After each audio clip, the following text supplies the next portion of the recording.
السلام عليكم ورحمة الله وبركاته. ازيكم حبايبي؟ عاملين ايه؟ ان شاء الله النهاردة جايين مع بعض في فيديو جديد. عايزين بقى نبدأ من اول يوم كده او من تاني يوم، نشوف اخبار الكتاكيت ونمشي معاها يوم بيوم، عشان اللي عايز يربي معايا دورة من اول وجديد يبدأ يربي معايا من اول الدورة دي. هنقول بسم الله ونصلي على النبي عليه الصلاة والسلام. هنا طبعا كان اول يوم ليهم امبارح، النهارده تاني يوم. زي ما انتم شايفين كده، انا جايبه لكم من اول ما فتحت عليهم العشه.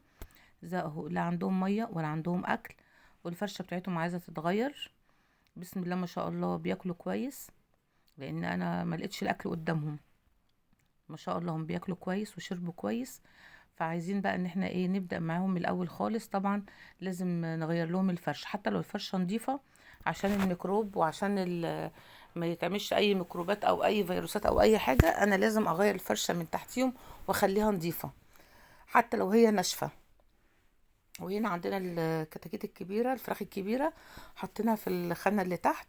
وزي ما انتم شايفين كده، اللي فوق نزلوا على اللي تحت، فبقوا الصغيرين قوي مع اللي هم الكبار اللي تحت. وكلهم بياكلوا مع بعض لان كلهم نوعية واحدة بلدي. فهنا اهو شلت الفرشة قدامكم، شلت الفرشة وحطيت فرشة نظيفة. مع ان التانية كانت ناشفة، بس برضو لازم الواحد يشيلها. وقدامكم اهو حطيت فرشة نظيفة وحطيت لهم الاكل وحطيت لهم المية. وبسم الله ما شاء الله بياكلوا كويس جدا. ما شاء الله.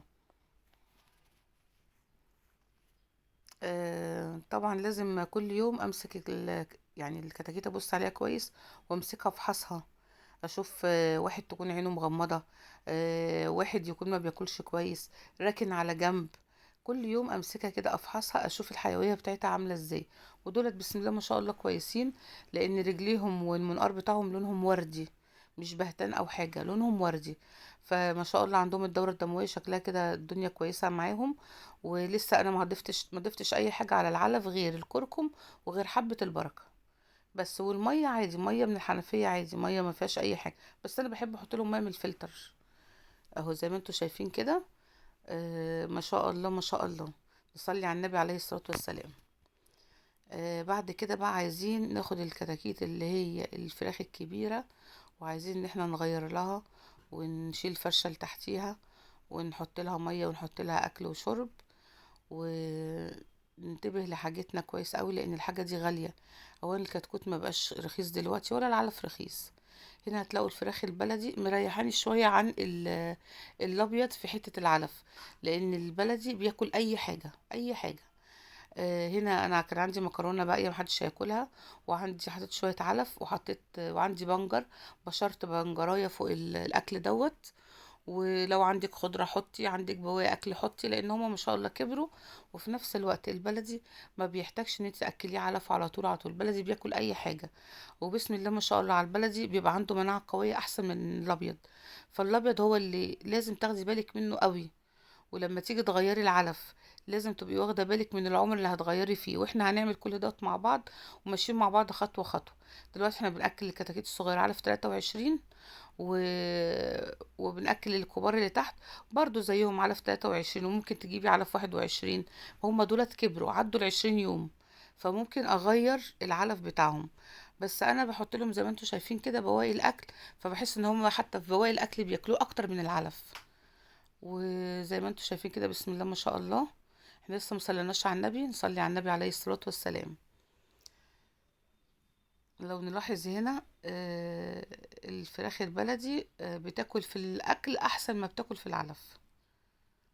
النهارده بقى عايزين واحنا بنحط الميه بتاعتهم، هما كده مفيش قدامهم ميه، عايزين النهارده نحط حاجه بقى على الميه بتاعتهم، علشان السموم، وعلشان السموم الموجوده في العلف، وعلشان تطهر معدتهم. فهنا بنجيب الطواجن بتاعتهم، طبعا لازم بغسلها بميه سخنه الاول، وبحطها بملاها لهم ميه من الفلتر، ميه نظيفه. واللي ما عندهاش فلتر عادي تملى من الحنفيه عادي، مفيش اي مشكله، مش شرط الفلتر يعني. بس انا عشان عندي فلتر بحط لهم منه ميه. وبعد كده عايزين نحط حاجة على المية ديت تطهر معدتهم. ولو فيها اي اسهالات فيها، لو في اي اسهالات عندهم، لو في اي حاجة في عندهم ديت مطهر ليهم. هنحط ايه؟ حاجة موجودة تقريبا في كل بيت، اللي هي البيتادين، اللي بنطهر بيه الجروح ده، البيتادين. بنحط في كل طاجن نقطتين زي ما انتوا شايفين كده.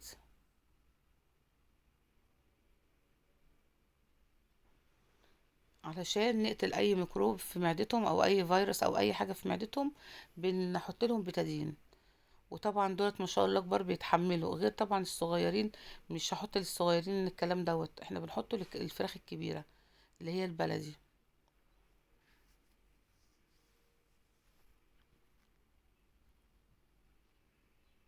يا ريت ما تنسيش في الاشتراك واللايك. واتمنى اشوف في الكومنتات بتاعتكم، ولو في اي حد عنده اي ملاحظه انا مش عارفاها يا ريت يبعتها لي. اترككم في رعايه